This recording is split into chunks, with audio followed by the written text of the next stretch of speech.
Hi everyone, this is Jill from the North Woods, about to go to the North Woods. I'm going camping this next week. So there's not going to be an episode of this because I'm going to be in the North Woods, but I am going to bring my shot.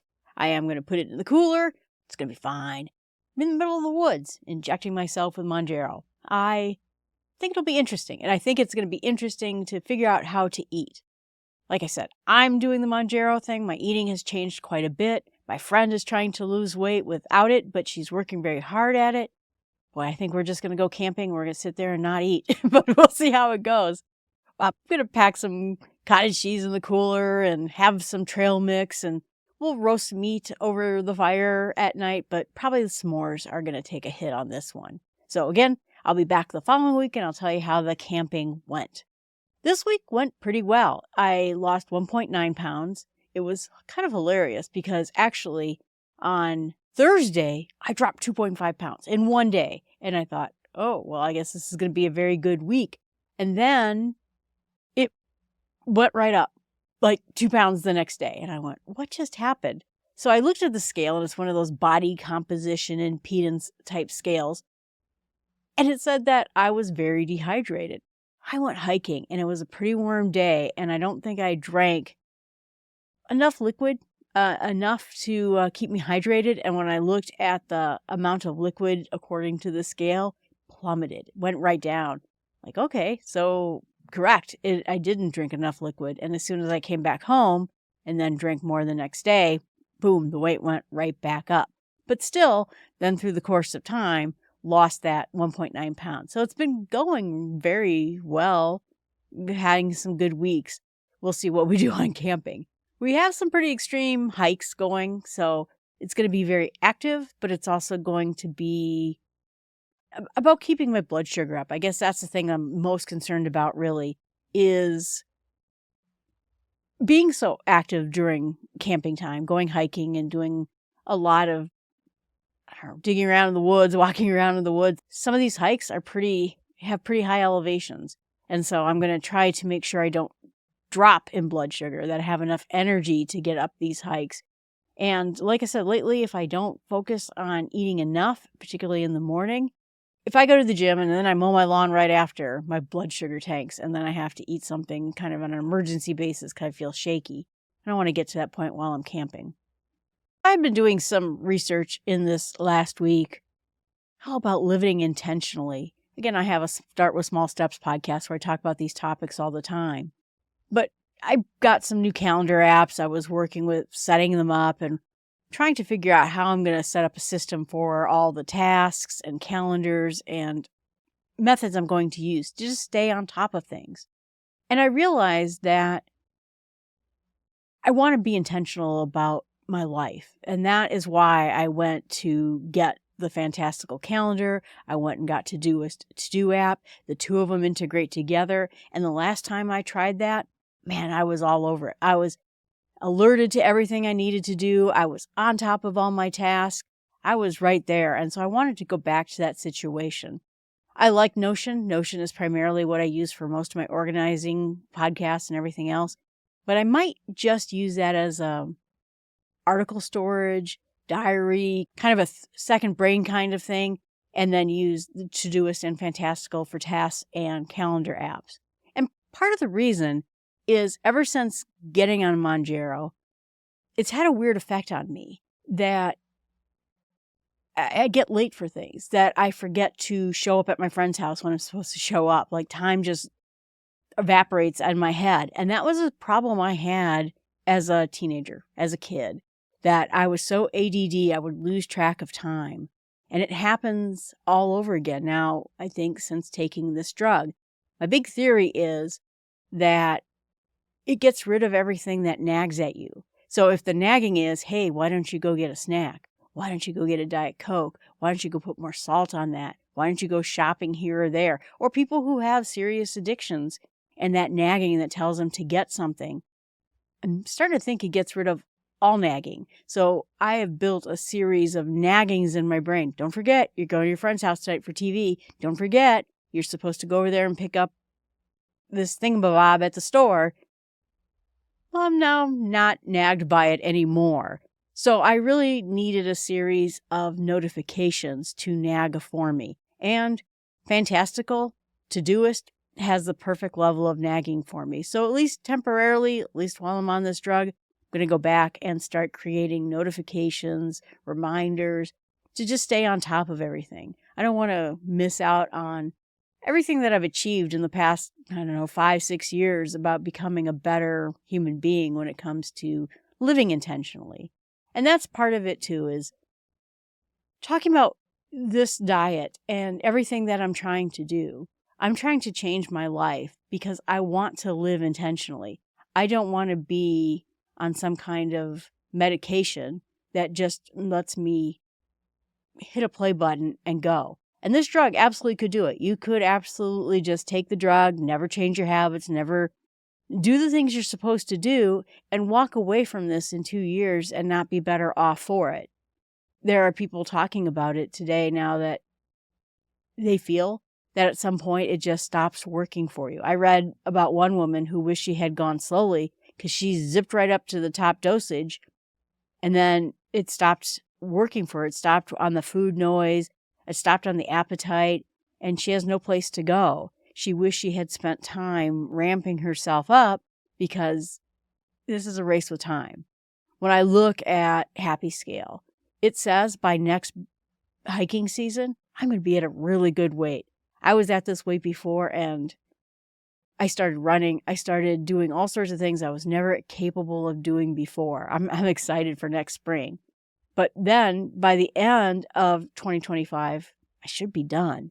But here's the thing, is if you are running out on this drug that at some point it may not work for you as well as you hoped it would be, you better hope that your practices, your own skills, your new habits are backing you up.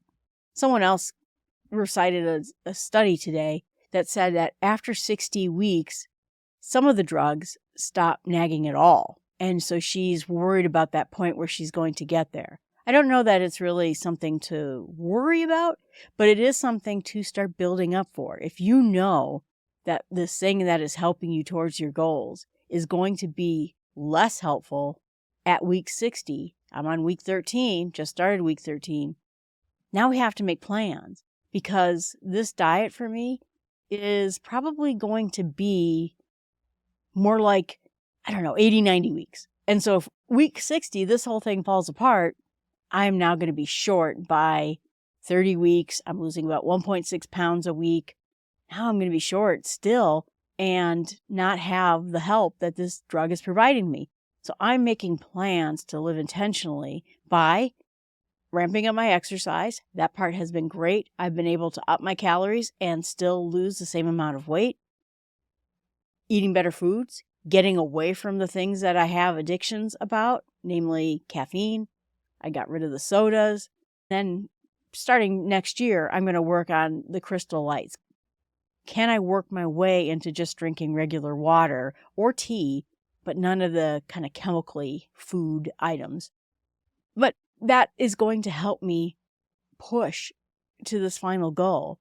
And the woman who was talking about the 60 weeks was talking about how she does not believe she can ever be without this drug. And I get that. And as someone who ended up going to high blood sugar, my doctor says you'll be on this forever. And that he thinks my insurance company will pay for it forever. I don't know about that. This is an expensive drug. It costs a lot of money. I think the insurance companies are going to, at some point, say, Jill's blood sugar is good. Her weight is now good. Let's consider it a success. Are they really going to pay for it forever? I do fundamentally believe that we're going to see this drug take other forms. Eventually, we could have pills. We could have a low-dose pill. We'll figure out a way of helping people stay off their weight, stay with healthy blood sugar without maybe doing what we're doing right now. This is just the frontier of this drug. So stay fluid. But my goal is to be prepared for anything. My insurance company in a year could say, no, we're not doing this anymore. Or maybe I lose my job. I can't work or something, and now I can't afford to have this drug. We have to be prepared to live intentionally. And living intentionally means making plans in case that something is going to happen, having backup plans, having plan B, so that you know if something goes wrong with what you're doing right now, you have a backup plan. What if this drug gets recalled and we can't take it anymore? Am I just going to say, well, that's too bad, I'm just going to have to put on all the weight? Or I'm going to take advantage of the gains I made already and go for it. That's what the intentional life is about. And there was a quote from Firefly where a guy named Wash said, "I'm a leaf on the wind." And then he unfortunately died at that moment. We shouldn't be leaves on a wind. We should be having a direction. We should have a compass. We should know which direction we're going. And some of that means that we're going to have plans, that we're going to work on our habits and become the best self we can be. And we have to know, too, that drug or whatever it is we're looking to do, this job, anything could potentially go away, and we have to have plans in case those things happen. And if we're living an intentional life, that means, too, that we're doing with our time what we want to do with our time. We are scheduling the things we want to get done. I have podcasts. I have wanted to just sit down and play a half hour of a video game since June, but I've been busy. I got 4 podcasts. I have the YouTube channel. I have a lot of things going on, full-time job. It just didn't work out, but that's okay because I intentionally knew the things I needed to get done.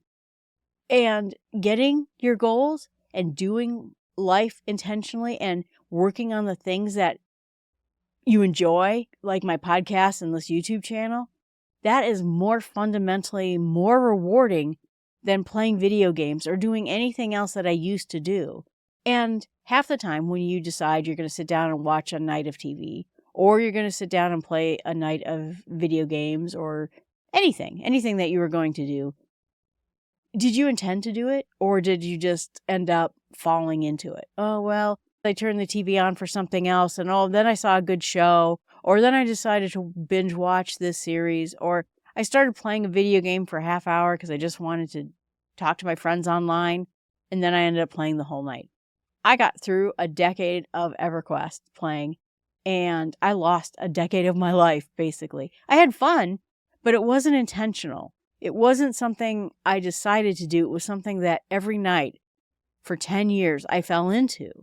That's not living life intentionally. And during that 10 years, like I said, I had fun. I met great people. We did a lot of cool things in the video game, but my life went nowhere. Absolutely nowhere. I didn't progress in this house. I didn't progress in my career. I didn't progress in my health and lose weight when it was a little bit easier and I was a little bit younger. And that's not living life intentionally. That is falling into a sandpit and deciding I just don't want to get out of it. I was watching that Percy Jackson TV series that is on Disney Plus, and they had sort of this take on the Greek mythology. And one of the children who were trying to fight against evil ended up going to the land of the Lotus Eaters, which was a famous story inside of the Odyssey by Homer. And the land of the Lotus Eaters was essentially this beautiful land, and they gave you this food, and you forgot about your goals. You forgot about why you got to this island in the first place, or what you were going to do when you got off of the island. And so the men all forgot about their homes and their wives and their children, or the war. They were all going off to fight in the Trojan War. So their mission, eating this lotus plant, turned them into mind-numbed individuals. Eventually, it was going to turn them into pigs as well. But that's a later other story. But this take in Percy Jackson was that the kid fell into the land of the Lotus Eaters, and he was looking out for food because in Greek mythology, it was eating lotus. What had actually happened to the kid is they put on a VR goggle on him, and he started playing this video game. Oh, I almost beat this game. I almost did the thing. I almost won. And then he would start again. The new land of the Lotus Eaters is different than it would have been in Greek mythology. It is sitting down in social media and getting so tied up you never walk away from it. Watching television for a whole night when you intended on doing something else. Playing video games when you hoped to get some exercise, go for a run, meet up with friends, and you ended up sitting there and playing games the whole night. If you decide to do something recreational and you planned on doing it, that's fine. That was your intention. But somehow, if you just pulled up social media and you lost a night of life, if I played EverQuest and I lost 10 years, that's not intentional living. And so again, I'm going about this by trying to schedule myself, have to-do lists, make sure I know each day what I'm going to do, what I'm going to get done, and be more active in this. And then part of that is having those reminders, having those scheduled events to keep whatever's going on in my brain with this drug focused, because it is really easy for me to just get lost in the details right now. And I want to stay focused. I want to get my goals. So that was just something I was thinking about today after watching some different YouTube videos about how to best structure my new Todoist and fantastical calendars and to-do lists. But again, try to strive for living intentionally with whatever way that is. Is that paper? Is that having a to-do list? Is it using apps like I'm using? But don't just fall into video games. Instead, decide how you're planning on living your life. At least deciding you're going to play video games or watch TV or get lost in social media. I guess at least you're deciding that and not just falling into it. But I guess then the next part is thinking, are you even getting anywhere near improving your life, getting your goals? Are you in this drug, just falling into this drug and allowing it to dictate what you eat and don't eat because your food mood has changed quite a bit? And then what happens when it goes away? Maybe this drug goes away. Have you done anything to progress yourself so that if something were to happen with this drug, or it stopped working, or whatever, you would continue on and still get your goal? I've wanted to lose weight my whole life, and it's been the biggest struggle of my entire life. And now I'm starting to see it happen. But like I said, we have to be prepared with plan B. Some people get sick in this drug and they can't take it anymore. I mean, there's always something that we have to focus on. And if I ended up not being on this drug, is losing weight and getting healthy now no longer my goal, no longer my dream? Am I going to fight for it? Am I going to fight to keep it if I ended up stopping this drug when I got done or nearly done? What if at week 60, where I'm almost down to my weight, but not really down to my weight, now what happens? So I encourage you all to live an intentional life and figure out what that means. Figure out how you can decide. Like I said, pick your system. It doesn't matter what the system is as long as it works for you. All right, everyone. I appreciate you listening. Please remember, I have a betterlifeinsmallsteps.com. That is a place for all my podcasts. My friend Em, she writes 2 blogs, but you can find all that information about the podcasts right there. You can also look at any podcatcher of choice and search for Jill McKinley. And you can even watch them all on YouTube. All my podcasts are right here. There are 2 main sites, Start With Small Steps, which has Buzz, Blossom, and Squeak podcast, and Start With Small Steps. Eventually, I'll split them out. And Small Steps with God is a podcast, and the Bible in Small Steps, where I go through the Bible a chapter at a time. It is a long haul. We're going to do this very slowly so we can understand what's going on. But whatever you like, and please remember that you can always email me at jill@startwithsmallsteps.com. I'd love to hear from you. I'd love to hear what your experience with a GLP, semaglutide, or just even trying to lose weight and getting healthy on your own. My 2 friends are doing that right now because they don't have health problems and they're just rocking it. So let me know how it's going for you. Thanks and have a great day.